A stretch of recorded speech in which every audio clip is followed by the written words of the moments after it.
Speaking of talking about Achilles' heels last year, one of the players that struggled the most for the Penguins was Ryan Graves. I've seen in our comment section, I've seen when I do the lives, the comment section over there, the chat, everybody wants to know, how much longer do I have to watch Ryan Graves in a Penguins uniform? My answer to that is there's no end in sight. Sorry to break it to you. There's no end in sight. Last year was abysmal for Graves. He played his way down the lineup after signing an absolutely massive 6-year deal in the offseason with the Penguins. His struggles were evident from game one. Obviously, everybody remembers that third period against the Chicago Blackhawks. He did not have a good period at all, and people were already at his throat. He finished the season on injured reserve, missed the last 10 games of the year, but I expect him to be better this year. Horwat, I don't know what your expectations are for Ryan Graves. Again, the bar is set very low based on what he did last year, but my expectation is at a base level, he's going to be better than last year, and I do think it's going to be a significant margin. I'm not saying he's going to play up to his contract, because I think that is a large step to take, but I do think he's going to be significantly improved based on what we saw last year. I could see it being, yeah, he's definitely going to improve because there's not much further down to go. True. So he's going to have to take steps in the right direction. Maybe the second year in the new system, everyone's going to try and be positive about. He took a year to learn. It's a bit of a long learning curve, but he took a year to learn the system, and immediately he's getting a new coach. But yeah, who cares? Whatever. It should still be. Maybe David Quinn comes in and is a defensive whisperer, not just for Karlsson. Maybe he finds some luck with Ryan Graves as well. Maybe there is some positives that can be drawn from a new coach, despite Ryan Graves still sort of learning things. Yeah, I'd say he's going to take steps forward. He's going to take steps in the right direction. He's going to be better. He's going to have to prove himself. When it comes to how much longer he'll be here, that's a question to rehash closer to the trade deadline to see if he's improved. It's a matter of, as of right now, he's here until the end of the deal, or if he improves and works his way out somehow. If teams even still want to take it, because that is a long deal. It's not something that's going to be traded away this year. But it's a conversation that can come up, around every trade deadline, around every offseason, just for sake of covering the bases of what's the status. Like, it's the way I looked at the Brandon Tanev deal. Every new season, it's okay, what's the status? Where are we? Yeah. Every year with Ryan Graves, it's going to be, all right, what's the status? Where are we putting him? How's he working? Is he improving? Is he getting better? Is he worth it? Maybe, act like Marcus Pettersson wasn't absolutely in the top of the Penguins trade block for years on end. Yeah. And then he goes into, I believe it was the 22-23 season, and lights it up. Mm-hmm. And it's, actually, no one can have him. And now he may not have a choice but to walk to free agency, but that's a different conversation for a different day. But you see the place that he worked himself into. Again, not a great comparison because Ryan Graves is a year older and has a different type of player. Yes, but you see the kind of curve that these defensemen can take in top of trade boards, top of trade blocks, whatever you want to say about it, but then turns it on.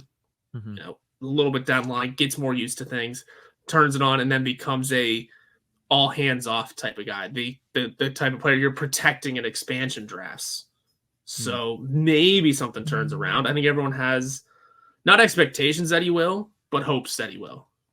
Yeah, and to me, there's 3 reasons that I expect better from him. Otherwise, I wouldn't have come on here and said that I expect him to make a, not marginal, but a pretty significant jump from where he was last year. And one of them you already mentioned. It's his second year with the team. And I understand everybody wants to compare him to Paul Martin or Sergei Gonchar and what they were able to do. I'm not doing that. I'm comparing him to himself and what he's done in the past when it comes to first full season with a team, second full season with a team. In Colorado, it was drastic. It was, a 6-point boost in Corsi.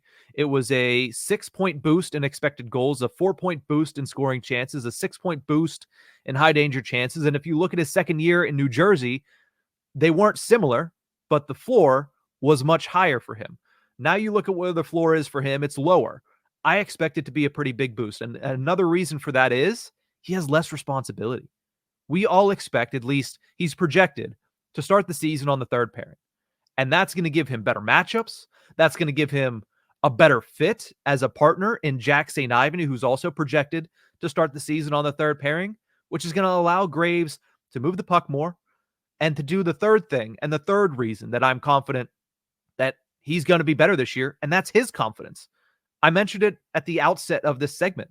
It was from the very first game, not even 60 minutes in to his Penguins tenure, that he had a abysmal period that everybody was blaming him for the loss in a blown lead loss to the Chicago Blackhawks. That is a blow to your confidence. And when it starts from there and it only gets worse, how are you going to turn it around? It makes it difficult. Yes, some professional athletes can zero in, turn things around, but a lot of them can't. Ryan Graves couldn't in year one. He gets that reset. He gets the opportunity to start with less responsibility and build that confidence. And if he can do all those things, I expect to see a mirrored result from what he did in Colorado and what he did in New Jersey. And that was at a base level, improve in year two. And I do think that it's going to be a little bit more significant because, as you mentioned, you can't get much worse than he was last year. And I still think there's a reason that he was given that contract. Is he going to play up to it? No. But he was given that contract because he showed the potential to play at the level of that contract. Again, it's a long road for him to actually get to being of that market value, but I do think he gets much closer to it this season because of those reasons, that lesser responsibility, and really, mainly, that hopefully added confidence that the Penguins have instilled in him all season long, all off season long, from Kyle Dubas saying that they expect him to come in and be the guy that they signed on July 1st in 2023. Yeah, you take the contract out of it, you're looking at it as a player akin to Cody Ceci in the Penguins organization. In the top six and other teams, he didn't play great. He has a career minus. Then he gets to Pittsburgh, and Mike Sullivan puts him in the third pairing role with Jack Johnson, of all people. And they do wonderful for their position. They do good for that third pairing. They're not out there to score. They're not really out there to shut down too much either. But they are shutting down. They are exceeding expectations in certain areas, and it's because they're given a lesser role.